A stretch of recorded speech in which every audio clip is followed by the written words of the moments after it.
seems like it's finally here.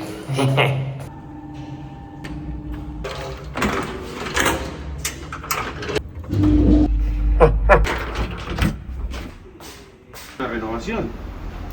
Sin querer, pero lo tuvimos que hacer nuevo para hacer todo. Gracias.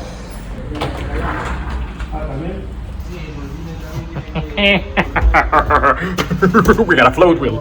Hello everyone, welcome to a new video. We are going to do a little bit of an unboxing. I'm doing it standing because I literally cannot bend down on the floor. Now, you know what this is. This video is sponsored by Floatwheel. Tony sent me a new Floatwheel ATOM, a beta unit, so we're gonna unbox it and see what we got. I have my trusty cooking knife here. Slides in right here. Okay, now it's ready to be unboxed. And here goes nothing. I don't know if it's centered, but I'm guessing it is. And underwhelming foam. Okay, let me just move this here and oh boy, yes. We have a brand new board. Look at this. I hope you can see that in frame.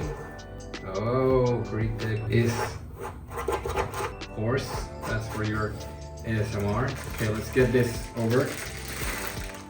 We have a brand new power cable. Open that right up. It's the Argentinian plug or the Australian and Chinese plug too. That's good for me. I'm gonna use this a lot, probably. Then we have our charger. Oh, this is nice. It's a little bit heavy for the sides, probably because it's a fanless charger. It says AC input 100 to 240 volts, 1.7 amps. So that is a very slow charger. These cells are 5 amp hours because they are RS50. So that means it's gonna take about 2.5 hours to charge. That's something I don't like, honestly.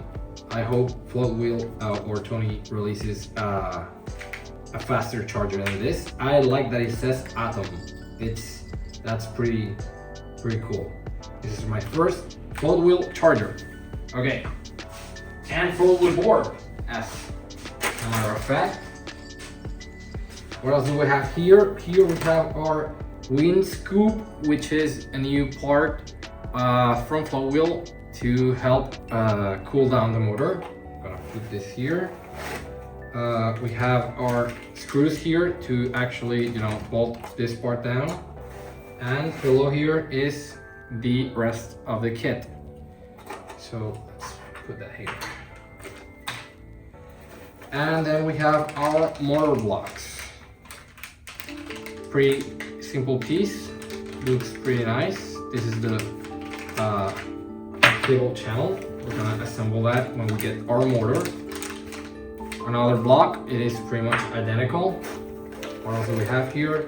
We have 4 pint motor screws or axle screws, yeah. And we have something else here, it's probably our tooling. Yeah, we have a couple of bits, torque bits, typical Floatwheel wrench tool thingy, and an Allen key. And that's all we got. Okay, so now the board. I'm very curious how much this weighs. I can see here that I have my fender delete with the mini fenders. It's just, oh shit, this is so light. Wow, that is ridiculously light. Let me move this box out of here. Okay, now that I have it here, I'm gonna prop it up, from the bottom. Clear plastic looks really nice. The battery box, it feels like metal. I think it's a metal box. This bumper is exactly like the Panex bumper. So yeah, if you're seeing this video for the first time and you have not heard about this board and you're saying, that looks like a pint. Yes, it is essentially the same as a Onewheel Pint, just Floatwheel's version of it. We have our charge plug here. We have I can see the Gore-Tex vent for the battery case, and yep, I can see from here that the controller box is missing the Gore-Tex seal, which is something Better Testers found out about. So Tony will hopefully send me that. Okay, so now from the top we have rear pad, front foot pad. You can see the sensor here. This is pretty awesome because if you get a bubble or something wrong with the foot pad, you can probably see it straight from the get-go. And on this side you have nothing. Now, a fun fact about this board is that the rails from left and right are pretty much identical. Like, you could swap this rail to the other side and everything would still match up the way it should, because you basically access the power button via this skeleton structure.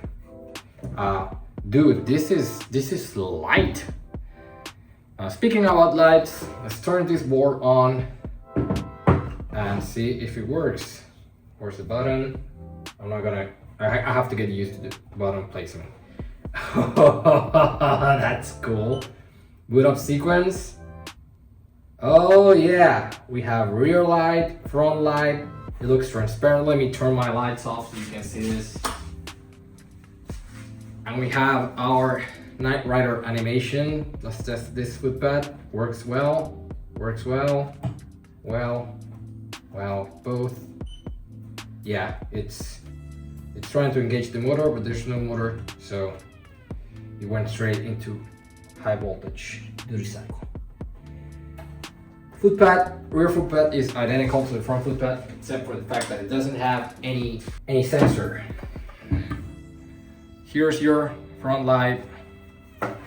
Here's your rear light. It is not reacting to the balancing. I wonder if it's because it's not engaged at all. Double clicking the power button did nothing. No wait, it does kind of change. Oh yeah. Like this. Lights off, double click.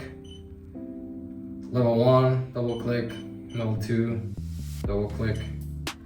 Lights off. It has 2 levels of light intensity and power off. Okay, let's connect to it via float control. As you can see, it shows up here. I'm gonna go and connect as guest. And yeah, the beta boards came with some warnings that we are changing. You will probably not get any of these warnings with the actual release boards. My board came pre-charged, is at 91 volts, 4.13 volts per cell. This is a 22S1P battery, so it goes up to 93 volts, I think. Let me see what else. Vehicle info. What else can I check here? We have ADV200 hardware. Firmware is 6.6. LCM says GTV 2220. 396 watt hours. ADC levels 2 volts. I don't know what else to say. There we go, 320, 00. The sensor is not stuck at any level, which is nice. And I guess until I can show you the board with the motor, there's nothing else I can show right now. So yeah, this is your unboxing video. If you want to see more content about the Floatwheel ATOM, please subscribe, please like, and yeah, see you on the next video. Okay, so I just noticed, I don't know if the Pinex bumper has this, because I don't have a Pinex, but there's a little groovy here for your fingers. So you can technically, without the motor it's very easy. Probably with a motor this is not gonna work, but if you have some climbing strength, you can probably grab it from here. And yeah, you can really grab it from this side This is the heat sink, and this will probably be very warm after you ride. So yeah, this is gonna be your to go. You can also get the ADV mag handle from Floatwheel directly, and it'll fit here in those mounting screws hole thingies. So yeah, see you in the next video. This is exciting.